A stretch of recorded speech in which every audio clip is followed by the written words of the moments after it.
Bom dia. Então, dou início à entrevista pública com o professor Robson Potier. Essa atividade tem como premissa, né, o reconhecimento da trajetória pessoal e profissional dos professores que atuam na educação básica do Rio Grande do Norte e constituir aí um resgate, um registro dessa trajetória, que significa reconhecer a ação docente e favorecer um processo de troca de saberes e experiências no exercício da profissão. É uma atividade atrelada à componente de estágio supervisionado para a formação de professores em língua portuguesa, aqui do Centro de Educação da Universidade Federal do Rio Grande do Norte, onde eu, professora Samia Sulaiman, coordeno e organizo essa atividade, e está atrelado também a um projeto de pesquisa, Língua e Memória, a História Oral como ferramenta pedagógica. Só para introduzir um pouquinho, né, o método de história oral tem como base produzir e analisar fontes históricas a partir de registros de situações de entrevista com pessoas que testemunharam acontecimentos, conjunturas, instituições, modos de vida ou outros aspectos da história, e cuja trajetória de vida, trajetória profissional podem colaborar com dados e perspectivas importantes. E hoje, nessa manhã de quarta-feira, 21 de setembro de 2022, o foco é falar sobre o campo da educação e a formação inicial e continuada de professores, tendo como um tema desafiador e reflexivo o currículo escolar, né, a Base Nacional Comum Curricular, o novo ensino médio e como isso tem se desdobrado nas escolas públicas. Então, agradeço, professor Robson, é uma alegria imensa tê-lo aqui nessa atividade que possa construir junto com a gente essa reflexão, né, sobre o campo da educação, sobre a trajetória docente e valorizar essas narrativas pessoais e profissionais que fazem parte do que é ser docente, né, ser e fazer docente. Então, muito obrigada pelo seu aceite e o seu tempo aqui para conversar com a gente nessa manhã. Perfeito. Eu é que agradeço, Sami, agradeço. Bom dia a todos, a todas, a todos. Né? Eu agradeço demais, eu estou muito feliz, principalmente sabendo que estou participando de um projeto que é tão legal, que é tão bacana, assim, eu fico muito honrado com o convite e estou aqui para ajudar, nesse primeiro momento, para contribuir com o que eu puder contribuir, e nos próximos, se precisar de mim, você sabe que eu sou facinho, então é só chamar, tá? Obrigado, bom dia, gente. Ótimo. Obrigada, Robson. Então, para começar, né, essa entrevista, é uma ideia de entrevista pública, né, com algumas questões que eu levantei, que eu acho que são pertinentes, mas que também vai abrir espaço para os alunos, os estagiários, licenciandos, que fazem parte dessa componente, também perguntarem, levantarem alguns temas que sejam significativos ao longo dessa nossa conversa. E para começar, acho que seria interessante você fazer a sua apresentação. Eu não fiz, porque eu gostaria que você fizesse, né? Falasse da sua origem, dos seus interesses, suas memórias, características pessoais, para que a gente pudesse conhecer você um pouquinho mais e que você pudesse também compartilhar com a gente quem é Robson Potier. Tá bom. Então, vamos lá. Bom, em primeiro lugar, meu nome é Robson, eu sou pai do Arthur, de 12 anos, e meu grande amigo na vida, nesse momento e para sempre. Sou marido da Leda, um casal de historiadores, né? Os dois apaixonados um pelo outro e apaixonados pela ciência histórica e pela história. Então, é uma casa meio amalucada, é uma casa cheia de livro, né? E é uma casa com dois historiadores ali trabalhando, lecionando, escrevendo, pesquisando o tempo todo. E eu sou de Recife, Pernambuco, sou nascido em Recife, mas devido às demandas da profissão do meu pai, eu morei em 7 estados do Brasil. Tanto que tem gente que fala assim, o teu sotaque é de onde? Que a gente não consegue detectar. É de lugar nenhum.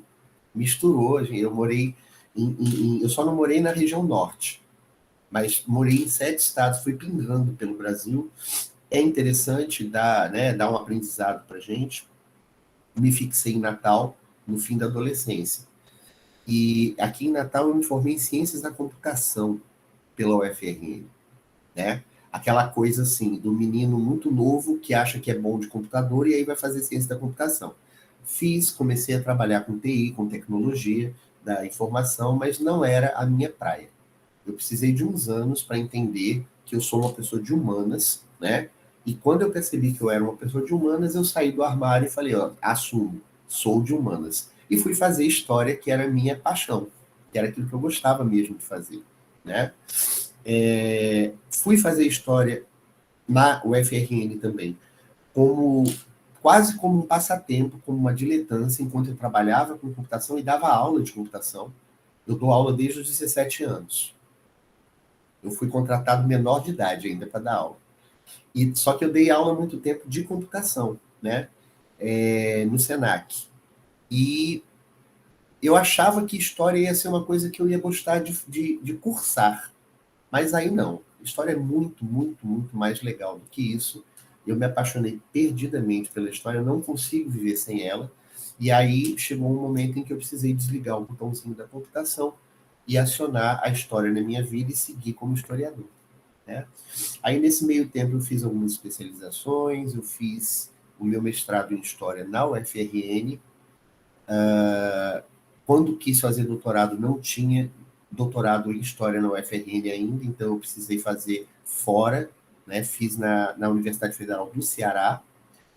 E em todo esse tempo eu venho lecionando, né?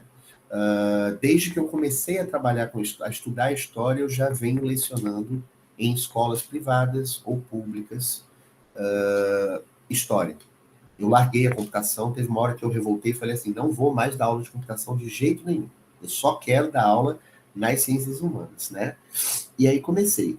Hoje, se for olhar para trás, eu dei aula na UNP durante 7 anos, na UFRN durante 2 anos como professor temporário, aí no DPEC, né? Que é assim, eu amo de paixão.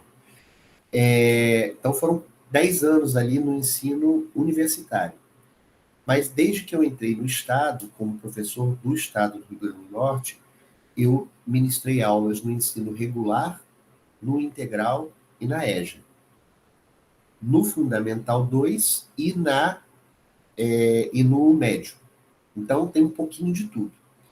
Até o ano passado, né, durante toda a pandemia, eu estava numa escola estadual de ensino médio integral, que foi escola piloto para o novo ensino médio, tá?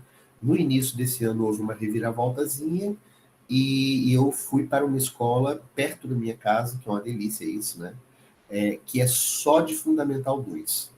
E eu estou os meus 2 vínculos, minhas 60 horas dedicadas a essa escola nesse momento, que é só do Fundamental 2. Mas sempre ligado ao ensino, sempre muito apaixonado pelo ensino, apaixonado por outras coisas, apaixonado por música. Aí a gente gosta de música, liga música à história, a gente gosta, né? Vai fazendo nossos trabalhos também. Mas eu acho que é um pouco isso que eu tenho feito ao longo dos últimos tempos.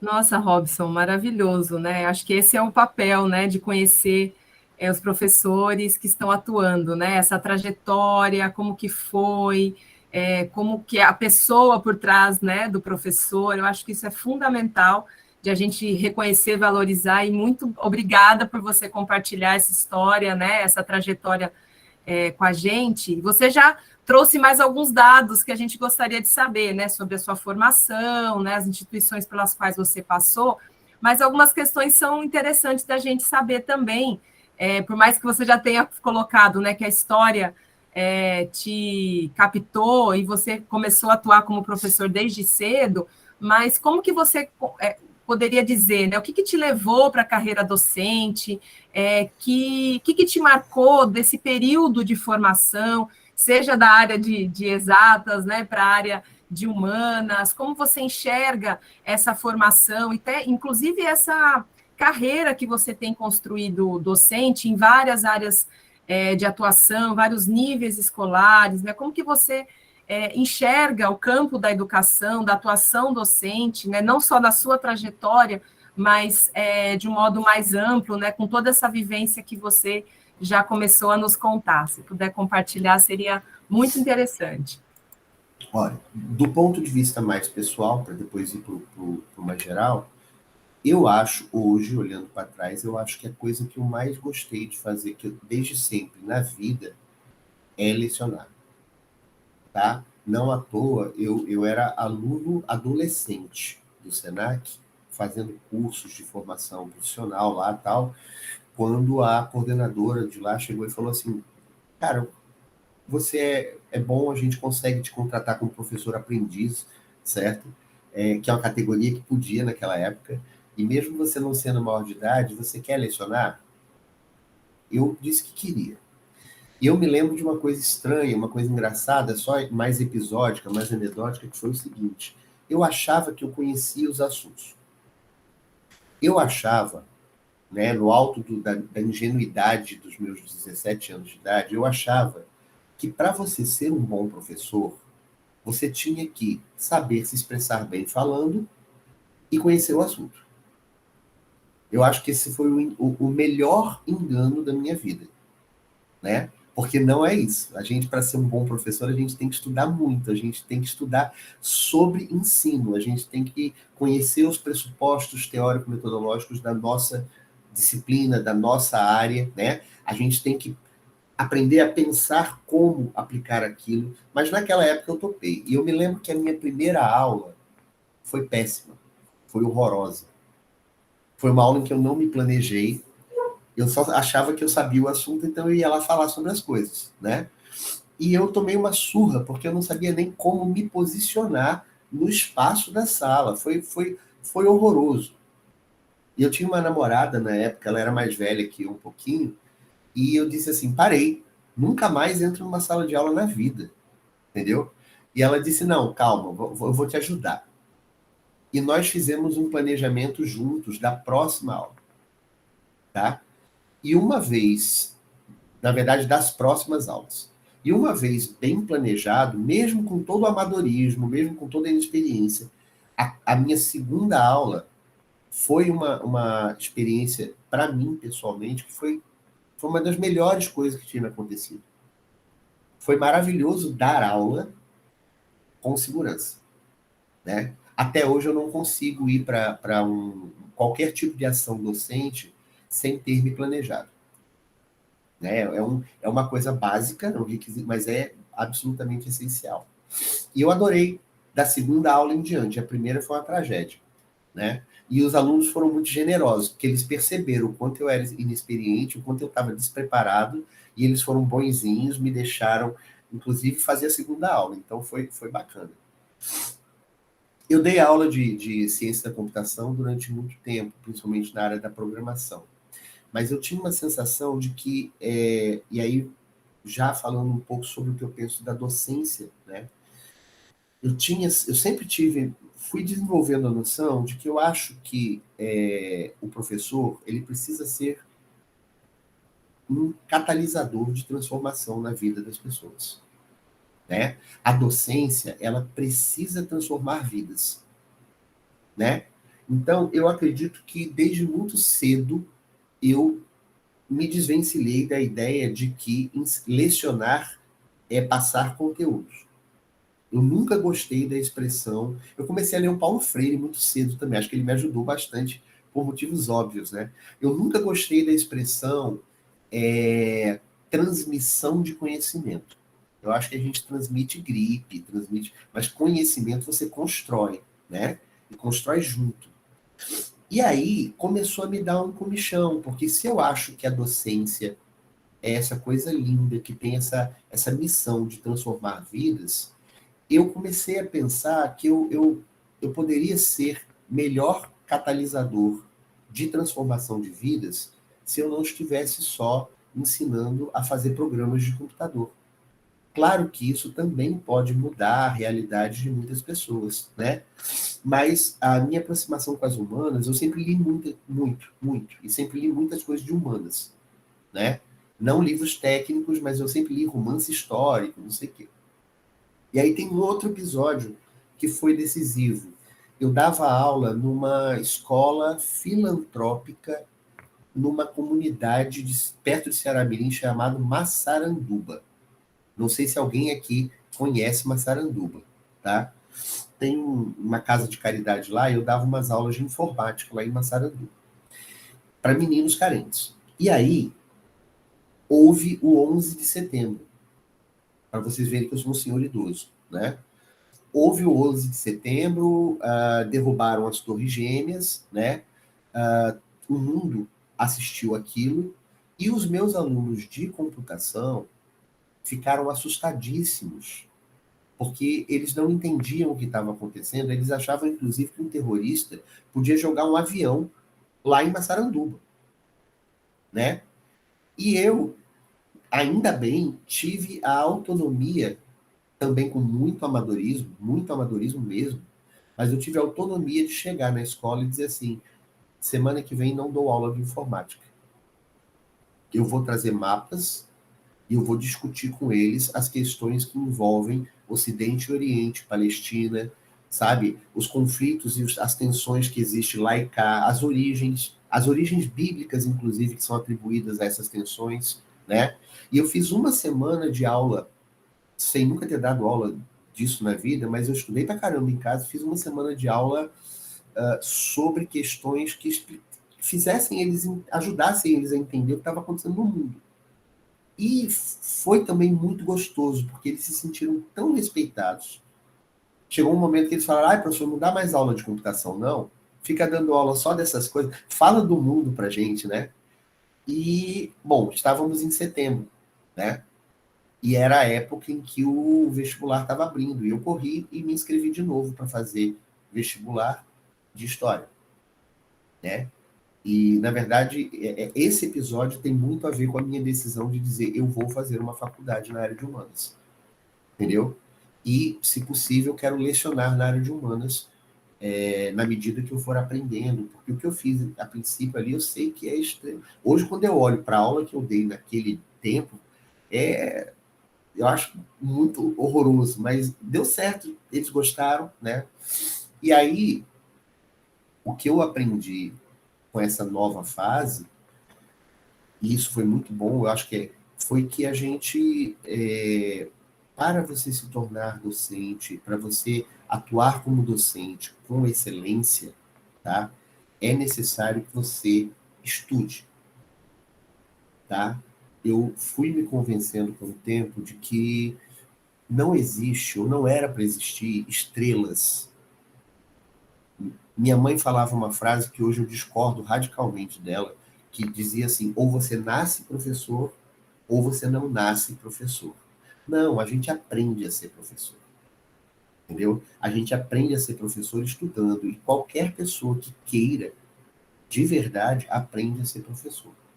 E aí eu acredito que a docência ela tem essa missão, ela precisa ser transformadora de vidas. Então, quando a gente pensa assim, a gente não planeja nunca uma sequência didática, uma aula que seja focando no conteúdo.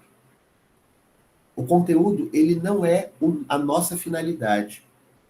Ele é um meio pelo qual nós atingimos a nossa finalidade, que é muito maior, é construir cidadania, é construir pensamento crítico, né? É ajudar as pessoas a aprender, é criar, ajudar as pessoas a se tornarem autônomas, né? Eu acho que essas são as grandes missões da docência. E o conteúdo, ele é um meio pelo qual você, cheio de segundas intenções, no melhor sentido possível, você chega aos objetivos de ajudar as pessoas a se emanciparem como cidadãs e cidadãos. Eu acho que é muito isso que eu tento fazer hoje e já tento fazer faz um tempo. Uau, Robson, que aula você nos deu, né? Sobre a profissão que a gente escolheu, né? Não é, ela é profissão, ela tem que ser profissional, né? O docente não nasce e é um dom, né? Algo que inato, mas é algo construído, que precisa de dedicação, de pesquisa, de estudo. É uma profissão como qualquer outra, mas que tem, sim, né, uma missão nesse sentido de ter impactos, né, diretos na formação de pessoas, né, e que essas pessoas vão fazer parte, né, de uma atuação social. Então, essa abordagem que você coloca da sua trajetória, mas que diz muito da nossa profissão, foi uma grande aula aqui, né, para a gente pensar realmente por que ser professor, para que ser professor, e também dar visibilidade a isso, né? Eu acho que a gente também pode, nas nossas práticas, nos nossos discursos, reforçar isso, né? Professor é uma profissão que precisa de reconhecimento, que precisa de desenvolvimento e sermos reconhecidos como tal, né? Não só pelos alunos, pela direção, pela família, pela sociedade, mas nós mesmos, né? Termos esse autorreconhecimento, essa autovalorização do quanto a gente constrói para estar nesse lugar de professor. Então, acho que eu fiquei admirada aqui com o que você falou, vou depois ver de novo essa gravação, porque eu acho que isso é importante que a gente sempre retome, sempre lembre, e eu acho que eu estou muito contente que você tenha esse momento aqui, que é um momento numa componente de formação de professores, que também não pode só focar em conteúdos, né, do que como dar aula, o que fazer, que conteúdo abordar, mas entender o nosso papel profissional, social, dentro do campo da educação. E é nesse sentido também que eu queria que você falasse um pouquinho sobre o campo da educação, né? Você tendo essa visão, né, sobre o profissional, sobre o espaço e a atuação docente, como que você entende, né, o campo da educação hoje, né, na atualidade, o que foi sendo construído, já que você tem uma trajetória mais longa, né, de políticas públicas, desde a Lei de Diretriz e Base da Educação, os parâmetros curriculares nacionais, o próprio Plano Nacional de Educação, ou agora, né, a Base Nacional Comum Curricular, tudo isso que vem se constituindo enquanto política pública, como que você enxerga, né, que perspectiva você identifica desse campo da educação, que pode ser um ponto também de reflexão sobre a nossa atuação docente, para depois a gente entrar de fato no tópico que nos mobiliza, inclusive nesse estágio, que é o ensino médio, né? Mas que você trouxesse um pouquinho sobre como tem se constituído, como você enxerga, inclusive porque você tem vivenciado, né, essas políticas públicas, esses discursos, os investimentos, né, as legislações em relação ao campo da educação, como você enxerga isso e os impactos também, né, na sua atuação docente. Ok, vamos lá. Eu vou chamar de espaço escolar, que é um conceito que nós temos lá na história, né? O espaço que consiste em todos os elementos que formam o campo da educação. Então, vai do ministro da Educação e as equipes do MEC, né, passando pelas políticas públicas, pelos gestores de políticas públicas estaduais e municipais, até a escola, a comunidade, a todos os que fazem a escola, do porteiro à merendeira, do professor ao aluno, ao professor, aos pais, né? Eu vou chamar tudo isso de espaço escolar, tudo bem? E aí, assim, o nosso campo da educação, né, formador de espaços escolares, eu acredito que numa trajetória, vamos pegar da redemocratização para cá, né? Vem experimentado um pouquinho de tudo. Eu vou dar uma visão muito pessoal, tá? Porque nós temos momentos de tentativa de implementação de políticas públicas de ensino que a gente, se for historicizá-las, né, a gente olha e diz assim, isso aqui é uma coisa que pode ser muito bacana, né? Tem outras que a gente, quando vai estudar melhor ou vai olhar mais de perto, a gente pode fazer mais crítica, a gente pode dizer, não, isso aqui tá estranho, né?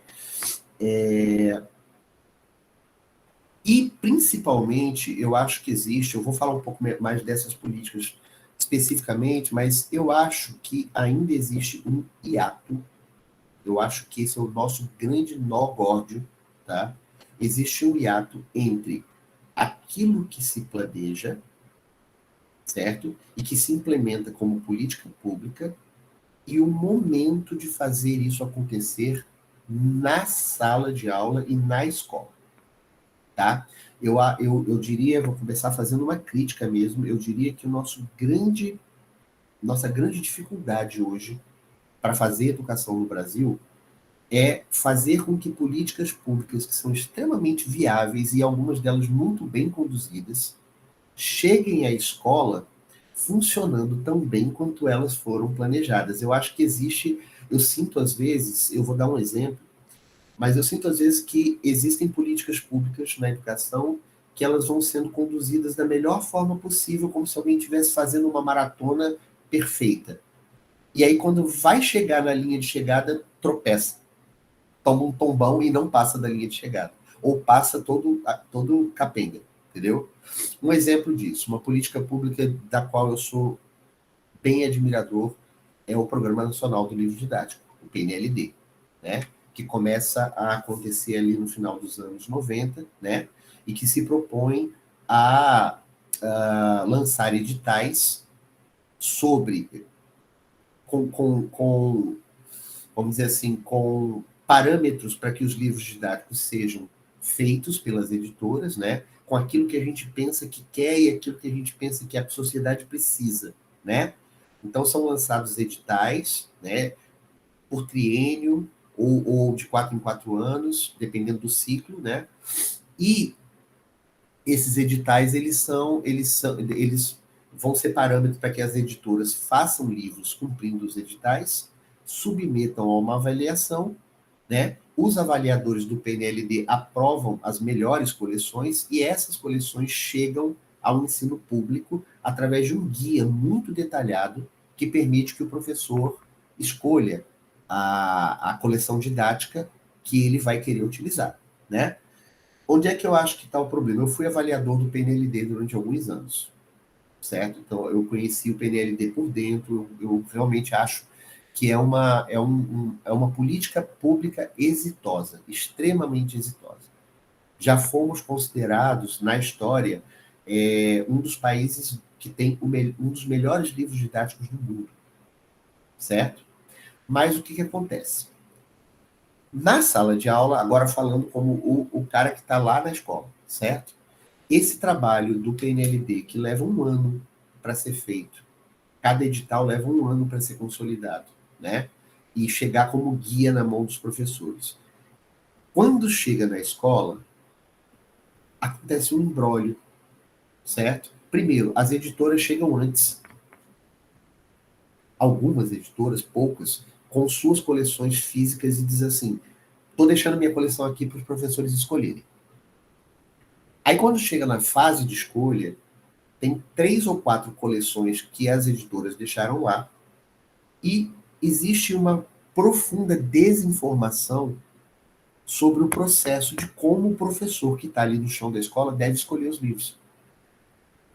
Então, eu já tive em escolas em que chegou a fase de escolher a coleção e a própria gestão chegava e dizia assim, gente, tem que escolher o livro, chegou a hora de escolher o livro do PNLD. Tem essas coleções aí, ó, que está lá no canto da parede. Escolhe uma aí. Aí todo o processo acaba perdendo muito da sua força, do fôlego, porque o correto seria os professores terem horas reservadas durante semanas, talvez, para ler o guia do PNLD, né? Deliberarem sobre qual era a melhor coleção a ser adotada, e aí sim adotar uma coleção que, inclusive, tivesse muito a ver com a linha, com o PPP da própria escola. Isso efetivamente quase nunca acontece, né? E eu dando um exemplo de uma política pública que começa, né, se planejando de uma forma bacana, mas quando chega na escola acontece, na hora de acontecer na escola, a coisa acontece de uma forma meio estruturada. Acredito que nós precisamos de um olhar mais apurado para esse momento. O momento em que políticas públicas que são muito bem planejadas, né, cheguem na escola. O PCN, por exemplo, né, que é também do final dos anos 90, os PCN, eles são fruto de muita controvérsia.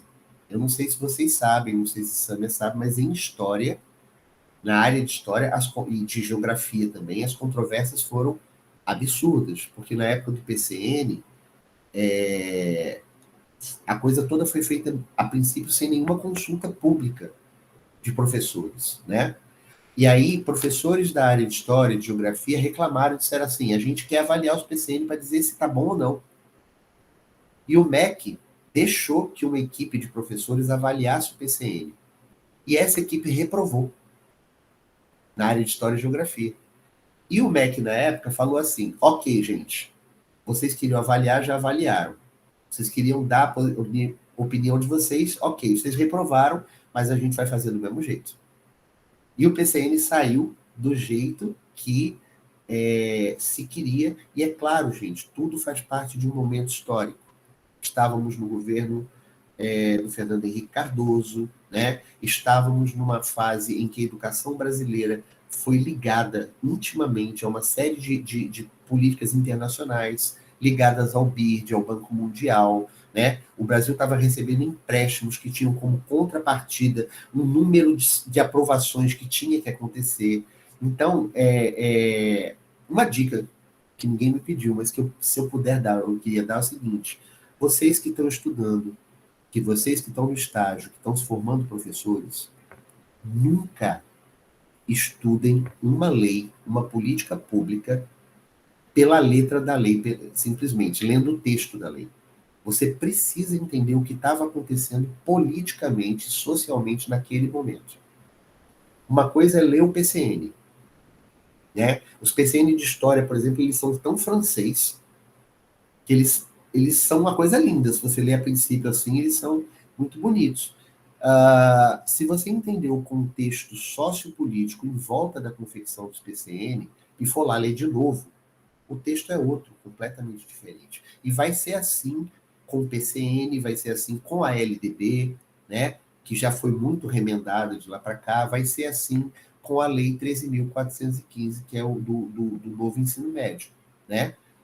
Ler o texto, né, da lei te dá uma impressão. Ler a BNCC vai te dar uma impressão.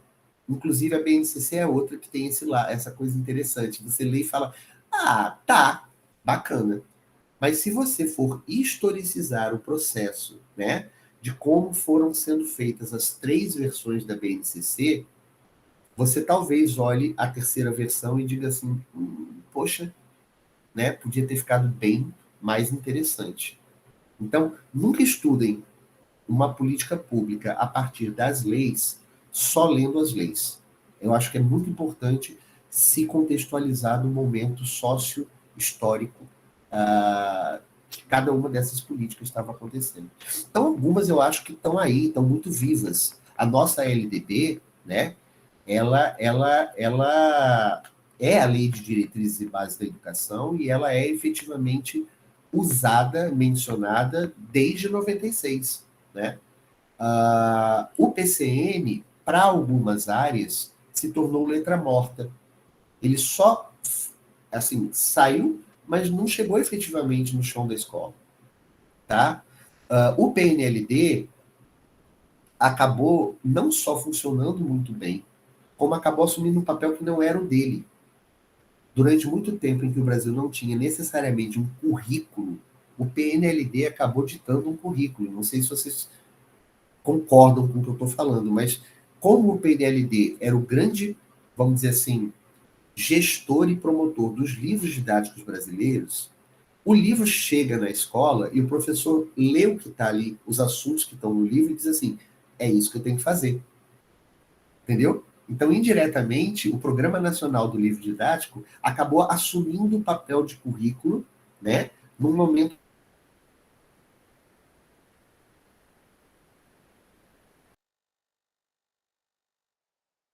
onde nós não tínhamos ali um currículo, a gente talvez fale melhor sobre isso. Quando se demandou a necessidade de fazer uma base nacional comum curricular, né, e aí sim confeccionar um currículo para o Estado brasileiro, né, com algumas horas que teriam que ser obrigatórias para todo o Brasil e outras para o Estado, aí a gente passa a ter, inclusive, um jogo de disputas e tensões entre o que se tinha por currículo antes e o que passa a ser currículo depois da BNCC. A minha grande crítica é que em todas essas coisas, e eu não estou culpando a escola, tá? Nem os professores que estão na escola, mas assim, lá na escola o professor tem uma vida extremamente atarantada, muitas vezes o professor ou a professora de 2 vínculos tem 40 horas para dar conta na semana, 40 horas para dar conta de sala de aula. É insano. Chega sexta-feira, você se arrasta igual uma cobra assim para sua cama e vai dormir. Você está muito cansado, né? E muitas vezes, quando chega o momento do professor se informar, e quando eu falo se informar, eu estou falando que se informar é um ato político, tá? É um ato de engajamento. E muitas vezes, quando chega a hora das políticas públicas chegarem à escola, e o professor precisa se informar para se posicionar, se engajar e, inclusive, lutar por algo que não esteja lá ou por uma melhoria, muitas vezes isso não acontece. Eu acho que existe esse ruído no final do caminho, que é uma das coisas que, inclusive, eu acho que pode ser objeto de pesquisa pela universidade. Ajudaria bastante. Não sei se eu contemplei, mas a gente... Contemplou e foi muito além, Robson. Acho que você fez aí um panorama, inclusive pela sua própria experiência, né, dentro do PNLD desse programa, que é algo que a gente também tem conversado nas componentes de estágio, quanto que realmente o livro didático, você tocou bem nisso, se torna o currículo da escola, se torna o planejamento didático do professor, como vão ser as avaliações, né? E quanto que isso faz parte de uma política pública mais ampla, que tem ideologias, que tem perspectivas de educação, interesses econômicos, você colocou, né, aí as editoras, então tem todo um campo muito mais complexo que permeia o nosso papel, o nosso trabalho docente, inclusive o trabalho na escola. E eu acho que algo também é significativo, foram vários pontos, o quanto que o pedagógico se perde dentro do administrativo, né, do burocrático, e o quanto que esse burocrático ele não é neutro, né? Ele tem também as suas intencionalidades, ele tem também os seus direcionamentos que dificultam, né, que a gente tenha uma atuação mais reflexiva, mais crítica, mais autônoma, né? Você comentou isso no comecinho, como, né, os alunos serem autônomos, né? Como construir uma educação que tem aí uma missão importante, né, de transformar vidas, de fomentar pessoas autônomas, engajadas, críticas, e aí o professor também não tem esse espaço, né, para se tornar autônomo, crítico, reflexivo. Então, acho que são questões importantes, né, que para nós que estamos atuando, estamos nos formando sempre, né, dentro desse contexto, acho que é fundamental para pensarmos. E acho que já dá um gancho bem forte, você já trocou na Base Nacional Comum Curricular, como que, né, toda essa lógica que você colocou desde lá do MEC até o chão da escola, como que, pensando, inclusive, especificamente no novo ensino médio, essa nova proposta curricular, essa nova organização de espaço, tempo, conteúdo, e, inclusive, o que você está tocando, né, de proposta educativa, né, de formação desses jovens que vão sair da escola, como que você enxerga isso, né? Como que você entende desde o documento, e você colocou muito bem, o documento é uma coisa, mas esse documento traz ideologias, um contexto sócio-histórico conflituoso de Constituição, mas que se tornou, né, não é uma opção, mas é uma obrigação a partir desse ano, de 2022, que seja implementado nas escolas, né? E se puder também trazer como que toda essa política no nível nacional tem sido elaborado ou reelaborado, se isso é possível de dizer, no Rio Grande do Norte, do que tem se chamado, inclusive, de ensino médio potiguar. Então, se você puder também dar esse panorama, né, inclusive porque você também tem uma atuação muito interessante nesse contexto, acho que seria muito significativo. Tá bom. É um bocado de coisa. Mas vamos lá. Primeiro, a lei, né, a medida provisória que se tornou a Lei 3.415, né, a Lei do Novo Ensino Médio, ela foi lançada no acender das luzes do governo Michel Temer, né? E foi lançada como medida provisória para ser aprovada logo, né? E depois a gente faz os os arranjos políticos com o legislativo para que vire lei. Então pegou a gente muito de surpresa, porque foi muito rápida. A lei da reforma do novo ensino médio, ela não foi uma lei que passou por um longo processo deliberativo, consultivo aos profissionais da educação. Ela simplesmente aconteceu. Na verdade, todo mundo lembra da época do impeachment da Dilma, né? E o Temer entrou, ele colocou como ministro da Educação o Mendonça Filho, né? E, assim, poucas semanas depois, você tinha assim, pá, tem aqui uma nova reforma para o ensino médio, tá? Muita gente teve dificuldade de ler, eu falei de ler o texto da lei, né? Muita gente teve dificuldade de ler onde é que está essa medida provisória, porque ela não tem um texto autônomo, separado. Na verdade, a lei 3.415, ela trata de inserções de artigos na LDB, tá? Então, se você tiver que ler a lei do novo ensino médio, você vai precisar garimpá-la na LDB. Você vai abrir o texto da LDB, o atual, né? E você vai encontrar assim, inserido pela lei 3.415, modificado pela lei 13.400, entendeu? Tem os trechos, você teria que fazer um compilado para poder entender o que o pessoal na época, no início, chamou de reforma do ensino médio. Isso foi em 2017, né? Em 2017, as pessoas não entenderam, assim, viram o negócio, ficaram desconfiados, desculpa que caiu aqui. Ficaram desconfiadíssimas porque a primeira impressão que nós tivemos e ficou durante muito tempo, eu acho que ainda perdura, né? É de que com a saída de um governo, vou falar, porque né, as intencionalidades também, com a saída de um governo de natureza social-democrática e com a entrada de um governo com uma pegada mais neoliberal, né, o que se percebeu a princípio foi a tentativa de fazer pegar uma reforma com um temperamento muito neoliberal, né? E isso parecia estar muito claro em duas questões. Em um artigo específico, né, que diz que as escolas vão ter que ampliar suas cargas horárias, vão ter que ampliar suas disciplinas, e toda vez que a escola pública não tiver condição de cumprir com aquilo, ela pode terceirizar para a iniciativa privada. Ou seja, existe lá uma cláusula que diz, a escola tem que, por exemplo, ela vai fazer um itinerário formativo de ensino técnico. Não tem estrutura para fazer ensino técnico. Ela contrata salas do SENAC. Ela contrata a estrutura profissional e física da UNP, da Universidade de Potiguar, por exemplo, né?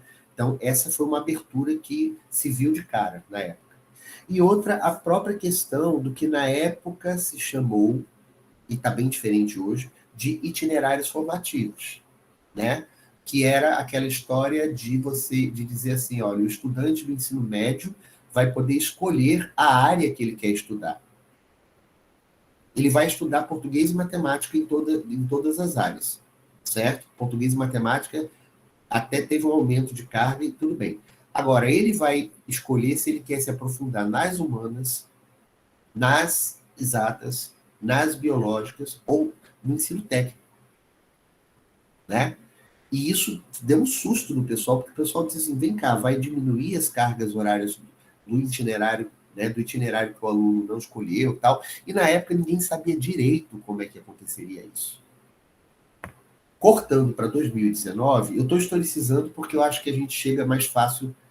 Cortando para 2019, nós passamos a ter, em 2019, a tentativa de implementação de escolas piloto para testar o modelo, né?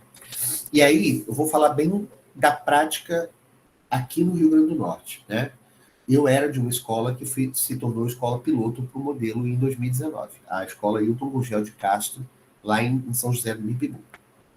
E assim, tá bom, virou lei, tem gente que gosta, tem gente que não gosta, mas a gente precisa implementar, e talvez uma das formas mais interessantes de rebeldia, de resistência, no melhor sentido, é acatar o projeto e dizer, vamos acatar sim, agora na hora de fazer, a gente vai fazer da melhor forma possível, né? Se existem intencionalidades com as quais a gente acha que não deve concordar, a gente subverte fazendo, né?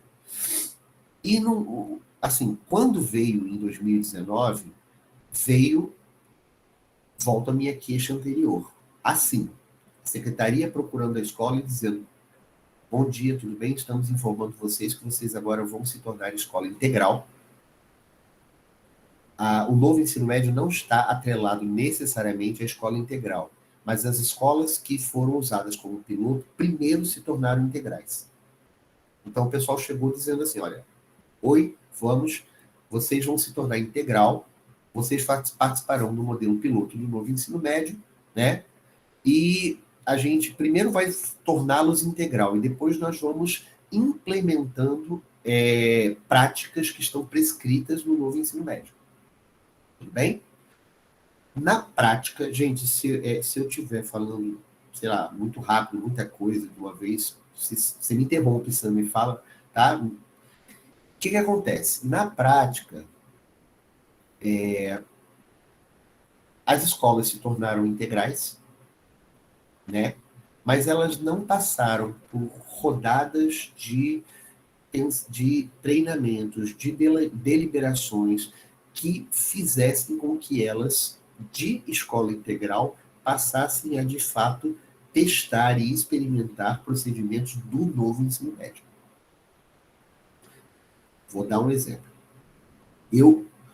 Eu acho, vou repetir uma coisa que eu falei anteriormente. Nós, professores, todos aqui são professores ou futuros professores, nós nos tornamos fortes se nós formos bem informados sobre as políticas públicas ao nosso redor.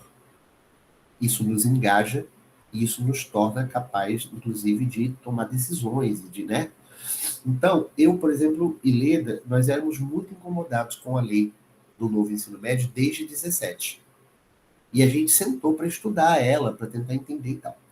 Quando chegou em 2019, que as escolas começaram a implantar o chamado novo ensino médio no modelo piloto, algumas escolas, eu cheguei para duas gestoras. Uma era gestora do Churchill e outra era gestora da própria escola que eu estava, né?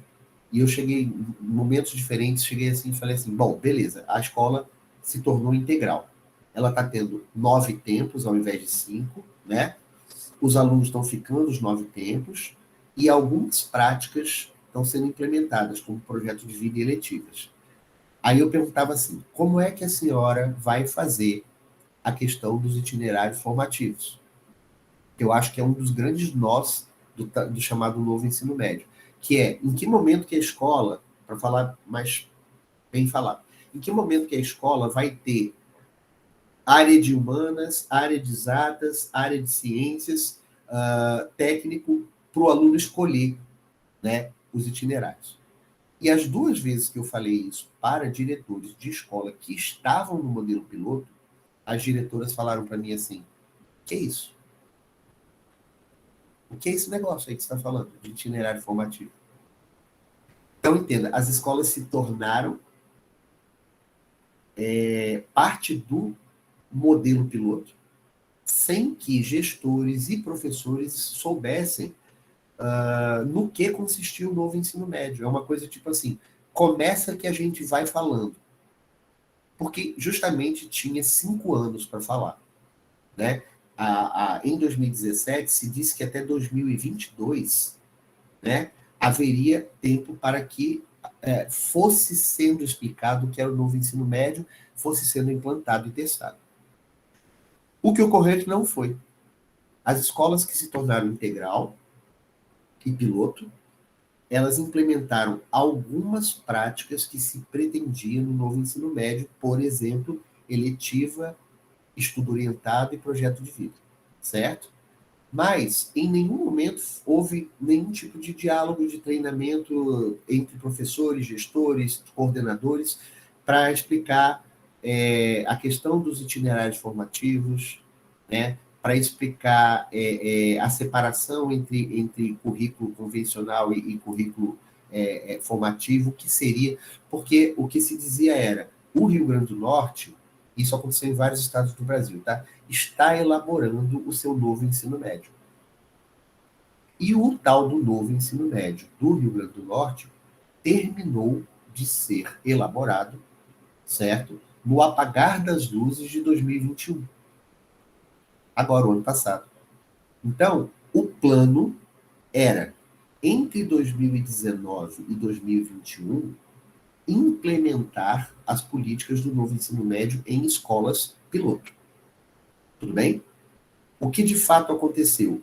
Enquanto o Rio Grande do Norte e outros estados do Brasil estavam formulando o seu novo ensino médio, seguindo a lei do novo ensino médio, as escolas estavam funcionando parcialmente com algumas políticas do novo ensino médio, mas sem uma noção do que seria o tal do novo ensino médio como um todo. Que problemas isso nos traz? Quando chegou oficialmente o chamado novo ensino médio do Rio Grande do Norte, o chamado ensino médio potiguar, quando ele chegou até nós, ele chegou no início de 2022, que é o ano que nós estamos, né? Inclusive com os professores tendo que ter escolhido, no ano anterior, os livros que ele adotaria no novo ensino médio que ele ainda não entendia. Tá? Então, os livros de objeto 1 e os livros de objeto 2, né, que eram os livros de projeto de vida, os livros de projetos integradores, tá? Que foram, como é que eu poderia dizer, já estavam elaborados, já estavam saindo pelo PNLD. Chegou o guia, em 2021 chegou o guia para nós. Professores, escolham os livros, certo? Que vocês vão usar para projetos integradores e para projeto de vida, tá? Projeto de vida, tudo bem, a gente sabia o que era. Mas o que vinha se fazendo enquanto projeto de vida no RN era uma coisa que foi formulada aqui e era bem diferente dos livros. E projetos integradores, certo? O pessoal olhou e dizia assim, o que é isso? Né? Como que eu vou escolher um livro de projeto integrador se eu não entendo muito bem o que é a proposta do projeto integrador?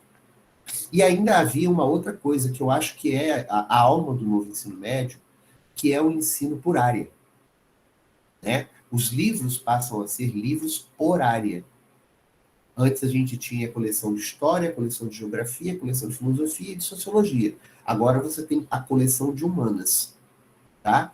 Isso, gente, demanda um período de aprendizado, tá, dos professores, de usar um material em que ele consiga enxergar ali os pressupostos da sua disciplina e ele planeje aulas efetivamente interdisciplinares e ligadas com as outras disciplinas da área. E nem todo professor está, nesse momento, capacitado a fazer isso. Né? Então, um dos perigos, e é uma das coisas que tem se verificado nas escolas, é que o professor recebe um livro de humanas, né? E aí, por exemplo, tem coleções que contemplam demais história, tá? E contemplam muito pouco de geografia. O professor de história continua dando história, o professor de geografia continua dando geografia, mas era para eles fazerem um trabalho conjunto, certo? Aí o professor de geografia continua só dando a matéria dele, sem nenhum diálogo com história, e ainda olha e diz assim, olha, essa coleção que vocês escolheram quase não tem geografia, não vou usar não. É um pouco aquilo que eu falei, às vezes a ideia, ela é viável, mas a forma como ela chega, fica faltando o acabamento, fica faltando a arte final, que permitiria que as pessoas estivessem habilitadas a isso. Isso está acontecendo muito. Em escolas que eram integral, só para fechar essa... Em escolas que eram integral, como é o caso do Wilton, e que já vinham treinando algumas coisas desde 2019, nós já tínhamos uma coisa chamada coordenação diária. Ou seja, desde 2019, nós tínhamos um coordenador das humanas que senta com os professores de humanas para planejar junto, certo? E isso para todas as áreas. Então, para essas escolas que já têm essa expertise, é um pouco mais fácil adotar uma coleção integrada, tá? Agora, as escolas que não são integrais e que de cima para baixo começaram de repente, porque tem um problema. As escolas que não foram piloto, elas não foram preparadas nesses 5 anos, de 17 para cá, em nada no novo ensino médio. Quando chegou 2022, o pessoal falou assim, beleza, galera, agora vai ter novo ensino médio. Tá? Então, a escola que não é integral, eu, antes de conversar com vocês, eu colhi depoimentos. Tem umas coisas que eu estou falando aqui por procuração. Colhi depoimento de 2 escolas que não são integrais, uma que é integral e uma que é privada. As escolas que são do ensino regular, não integral, tá? Começaram em 2022 assim, gente, agora as coleções são essas e vocês vão ter que fazer novo ensino médio. E não tem uma coordenação diária. E tem muitos fatores práticos, eu posso falar um pouco mais, se quiser, depois dos fatores práticos, que vão inviabilizando. Não tem horário em escolas regulares para os professores de uma área se sentarem juntos e planejarem juntos. Não existe uma coordenação diária, ou ainda não existe uma prática da coordenação diária nessas escolas. A carga horária mais reduzida, né, porque você tem 3 turnos nessas escolas, faz com que os professores estejam lotados na sala de aula e não possam se dedicar a demandas que o novo ensino médio exige, de planejamento conjunto, de alinhamento. Tá? Na escola integral, a gente faz nas semanas pedagógicas e depois faz uma vez por bimestre o que a gente chama de reuniões de alinhamento. O coordenador geral e os coordenadores de área, eles vão alinhar todos os assuntos que estão sendo dados nas disciplinas de modo que um possa ter a ver com o outro. Nem sempre dá certo, às vezes a gente tem que reajustar as trajetórias, claro, mas isso é um direcionamento para que se vá para uma direção só, que é aquilo que o novo ensino médio propõe.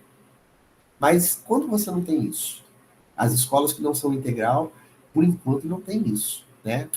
Então, existem muitos efeitos práticos que estão, nesse momento, criando embrólios ali na execução. Se você quiser, depois eu falo um pouco melhor na prática como é que está sendo nessas escolas que eu citei. Oi, Robson. Nossa, muita coisa. Muita coisa. Você tem um repertório bastante denso, intenso, né, sobre isso, e é muito interessante a gente entrar em contato, né, com os bastidores, né? Você já até colocou, primeiramente, a formulação dessa política, né, e uma formulação também desconectada da escola, do professor, que aí chega para o professor de uma forma também burocrática, administrativa, e muito menos pedagógica. Acho que esse último contexto que você trouxe, né? Como que pedagogicamente a escola se organiza para entender esse processo, né? E essa reformulação. E o Jefferson fez uma pergunta sobre essas escolas piloto, né? Como que elas foram selecionadas, por que foram, foi aleatoriamente, e o interessante, né, como que elas são piloto de um processo que nem havia sido definido do Estado, né? Então, como as coisas vão, as políticas são feitas junto, né, ao mesmo tempo, mas que, de certa maneira, também não contemplaram, né, vamos dizer assim, a experiência dessas escolas, né, os desafios que elas estavam enfrentando e que agora chega para as escolas que também nem passaram por esse processo fragmentado, né, conturbado, mas que chega e precisam lidar com isso.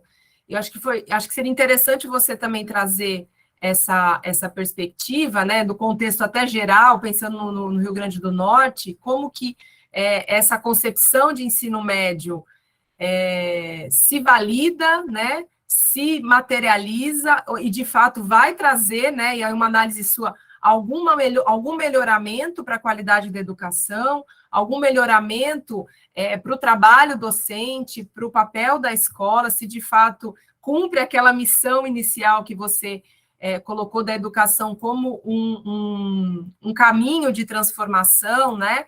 E porque existem várias coisas que a gente fez a leitura do documento, e foi muito legal você colocar isso na aula passada, e uma coisa é o documento, mas o que está por trás, né, do que está proposto ali, né, de autonomia, de individualidade, né, de o aluno ter essa escolha de qual itinerário vai fazer, se de fato essa escolha é possível de forma igual para todas as escolas, né, como considerar as desigualdades sociais, como o professor, você colocou muito bem isso, vai estar preparado para essa nova proposta curricular, mas também numa escola que estruturalmente atende a um outro formato, né?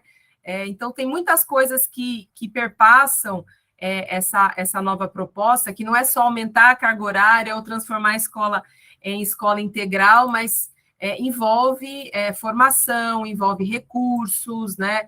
Uma discussão pedagógica. Então, como que você enxerga também, né, de um modo geral, essa proposta do novo ensino médio, a realidade das escolas, como essas escolas piloto foram selecionadas e se de fato elas podem ser um modelo, conseguiram avançar e podem colaborar com as outras escolas, e de fato as outras escolas também vão alcançar essa abordagem, mas também, se alcançar essa abordagem, de fato, vai melhorar a qualidade de ensino e a formação dos estudantes que passarem por esse novo processo. São várias questões, veja como você pode trazer as suas reflexões e as suas experiências em relação a isso. Eu vou começar pela pergunta em si do Jefferson, né? Jefferson, eu acho que existiam critérios para a escolha das escolas, mas se existiram, eles não foram levados aos gestores e aos professores. Nós não sabemos. Eu não sei, né? Não sei se tem alguém que ficou sabendo dos critérios especificamente. Por que eu falo isso? Porque na época em que começaram a ser implementadas as escolas piloto, eu dava aula na Escola Maria Queiroz, em Felipe Camarão, que era uma escola que tinha Fundamental 2 e médio, e à noite tinha a EJA, né? E era uma escola muito pequenininha.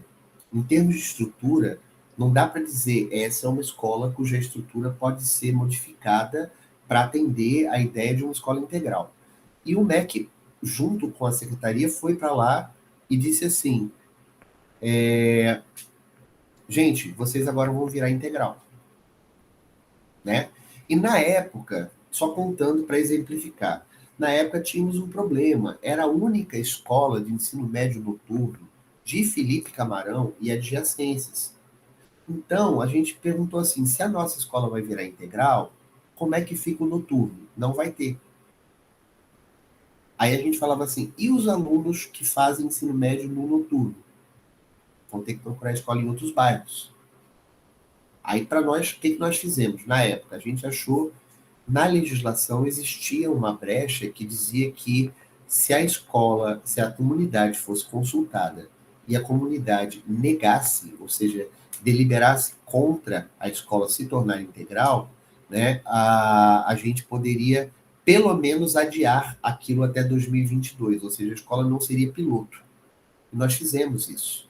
Nós colhemos 750 assinaturas, a comunidade foi unânime em manter a escola como estava antes, né? E aquela escola não foi piloto. Escolas com estruturas maiores e historicamente mais, vamos dizer assim, mais bem formada de refeitórios, né, de locais para tomar banho, etc., como era o caso do Churchill, como era o caso do Ateneu em Natal, né, como era o caso, como são o caso dos CAICs, né, dos antigos CAICs, foram escolas que foram necessariamente abordadas para se tornar piloto. Tanto que o Wilton Gurgel de Castro, que é onde eu dava aula depois, era um CAIC, é um antigo CAIC. Que aí nós temos um outro problema. Os CAICs são escolas muito antigas, né, que pertenceram a uma política pública de um passado muito passado, e a maioria dos CAICs estão caindo aos pedaços, como era o caso do Wilton Gurgel de Castro, né? Então, o Wilton ficou muito feliz quando o pessoal falou assim, vamos virar integral e vamos virar escola piloto, porque a gente falou assim, vai ter mais verba, né? E a escola vai ser toda reformada. Mas eu saí do Wilton em 2021. A escola não foi reformada. Eventualmente ela recebeu ali algumas verbas, mas eram verbas que dava para fazer uma pintura, dava para trocar umas portas, entendeu? Mas era uma escola que até 2021 não tinha, por exemplo, uma estrutura onde o aluno pudesse, de boa, passar o dia na escola e tomar um banho no meio do dia. Entendeu? O refeitório tava era bacana, estava funcionando bem, né? Mas eu acredito que houve uma coisa assim, tornem-se piloto primeiro e depois a gente vai vendo as necessidades e vai suprindo as necessidades. Algumas dessas necessidades foram, outras não. Agora, qual foi o critério? Eu não consigo te responder, porque eu vi, né, a escola que eu estou nesse momento, que é a Escola Estadual Maria Cristina, em Parnamirim, certo? É uma escola bem pequenininha. Ela é adorável de tão pequenininha que ela é. Ela parece uma casinha de boneca, certo? E nós já recebemos o aviso da secretaria de que ano que vem ela se tornará integral. Integral do Fundamental 2. E nós não fazemos a menor ideia de como é que essa escola vai virar integral. Qual a estrutura que ela tem, entendeu? Mas já chegou, o modus operandi tem sido assim. Chega o aviso, diz, vocês vão, aceitem, confiem que no durante a gente vai dando suporte. Tanto que, aí passando um pouquinho mais para outra questão que Sâmia levantou, junto com a pergunta do Jefferson, tanto que enquanto nós estávamos experimentando nas escolas piloto um modelo de escola integral, né, o novo ensino médio potiguar, o ensino médio potiguar estava sendo formulado em paralelo. Não foi formulado o novo ensino médio para depois ser implementado nas escolas piloto. E ele terminou ali, juntinho com o prazo final de implantar de fato o novo ensino médio nas escolas todas, né? Então, a gente que estava de piloto, a gente, volto a dizer, pôde experimentar algumas coisas, como coordenação diária, né? O alinhamento do planejamento por todas as áreas, né? As documentações que passariam a ser obrigatórias, documentações de planejamento no novo ensino médio, isso tinha na nossa escola. O projeto de vida, né? Que bem conduzido pode ser uma das coisas que vai ajudar a ser um fator emancipador, depende de como a gente trate o projeto de vida. As disciplinas eletivas, que eu acho que as eletivas, quando bem conduzidas, elas salvam, vou usar essa palavra, um fator que é essencial na chamada educação integral. E aí eu estou usando o termo educação integral e não ensino integral, que é o seguinte, ensino integral não deveria ser o aumento de 5 tempos para 9 tempos e pronto, com mais matéria e mais carga horária de ensino. Para ser uma escola integral, o aluno ele tem que vivenciar a escola. Ele vai viver o dia inteiro dentro da escola. Então, ele não pode estar na escola integral tendo geografia, história, química, física, biologia o tempo todo e aumentar essas cargas simplesmente. Ele tem que participar de projetos culturais, projetos ligados à cidadania, projetos artísticos, né? O próprio projeto de vida, que é uma forma de você refletir sobre você no mundo, né? E essas coisas eu acho que são essenciais para se fazer educação integral. Senão, vira apenas uma escola com mais matéria, né? E sim, nas escolas piloto nós podemos implementar alguns projetos de eletivas muito interessantes, tá? O projeto de vida seguiu uma cartilha do RN, certo? Que era uma cartilha bastante prescritiva e etc. Inclusive, eu considero que tem uma pegada também bastante neoliberal, né? Aquela coisa do acredite nos seus sonhos, se esforce, vença, que dá a impressão do outro lado que se você não venceu é porque você não se esforçou, entendeu? Tem muito disso nessas cartilhas. Os novos livros de projeto de vida, eles já têm uma pegada diferente, tá? E aí fazendo aqui vamos dizer assim, uma justiça, né? Nas primeiras conversas que nós tivemos com o Manuel Neto, que era um dos elaboradores do novo ensino médio, né, do ensino médio potiguar, havia nas falas do Neto uma intencionalidade, assim, ele expressava que o RN tinha a intenção de tornar o ensino médio potiguar menos meritocrático, menos neoliberal do que a Lei 13.415, entendeu? E em alguns pontos eu acredito que isso foi contemplado no Rio Grande do Norte, por exemplo, a forma como aqui se resolveu implementar os chamados itinerários formativos, né, que passaram a nem se chamar itinerário formativo, passaram a se chamar trilhas de aprofundamento. Tá? Eles organizaram uma estrutura que, particularmente, eu acho que está mais bacana e mais viável do que era a estrutura anunciada em 17, na época que foi lançado ali o novo ensino médio. Não sei se eu... Vamos falando, que tem muita coisa, não sei se... Oi, Robson. Essa sua experiência, né, viva das escolas, né, do currículo em ação, que é isso, né? O currículo não é um documento, mas ele se transforma em ação docente, se transforma em processos de ensino-aprendizagem e precisam encontrar uma realidade possível para que se expressem. Eu acho que agora você entrou num ponto interessante que a gente gostaria de saber um pouco mais também sobre esse contexto, né, do novo ensino médio potiguar, uma discussão muito que se tem colocado dos itinerários formativos que fragmenta, né, a formação do aluno, porque ele vai escolher e vai perder outros conteúdos. Então, como que você enxergou, né, trazendo essa lógica das trilhas de aprofundamento que a proposta do Estado coloca, já que os alunos aqui, estagiários, licenciandos, futuros professores, também vão atuar nesse novo ensino médio e vão enxergar isso na realidade, né? Eu acho que essa conversa com você hoje é muito importante para abrir esse olhar sobre esse currículo e sobre esse currículo em ação nas escolas, como de fato isso está se desenvolvendo, para que eles também enxerguem, né, essa realidade na prática. Mas seria interessante você trazer um pouquinho dessa perspectiva que está sendo construída para o RN, e aí eu vou colocar duas coisas que os alunos também já colocaram, a Maria Regina trouxe, né, que você já tinha comentado, sobre as reuniões diárias, reuniões de alinhamento, como que isso de fato é possível, né, de ser implementado, né, se isso é uma estratégia pontual, né, mas se a gente vai construir, né, e você tem essa visão, né, não só os itinerários ou as trilhas de aprofundamento, mas também essas reuniões diárias, né, essa coordenação mais integrada, e o Júlio também fala, quer saber um pouco mais sobre isso, qual a diferença desses itinerários formativos para as trilhas de aprofundamento, né, o quanto que isso de fato, e eu volto àquela questão, né,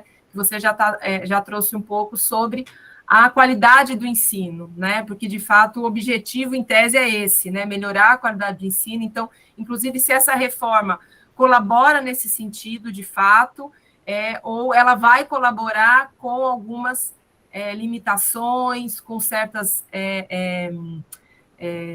demandas que não só os professores, né, nós precisamos desenvolver, mas também tem infraestrutura, políticas públicas que de fato colaborem, né, e como que de alguma maneira a Secretaria de Educação tem apoiado esse processo. Mas um monte de pergunta, você avalia aí o que você pode trazer da sua experiência para colaborar com esse nosso entendimento maior, né, do documento na prática, no RN, dessa nova proposta curricular e a formação dos alunos que vamos ter, né, nos próximos 3 anos.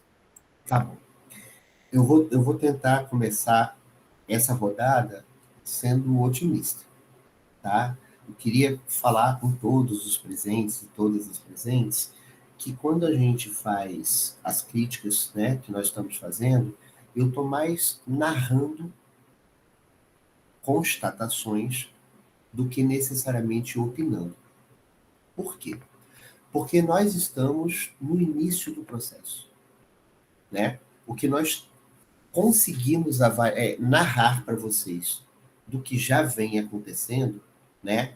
Não conseguiria dizer para você a coisa tá boa, tá ruim, vai dar certo, não vai, né?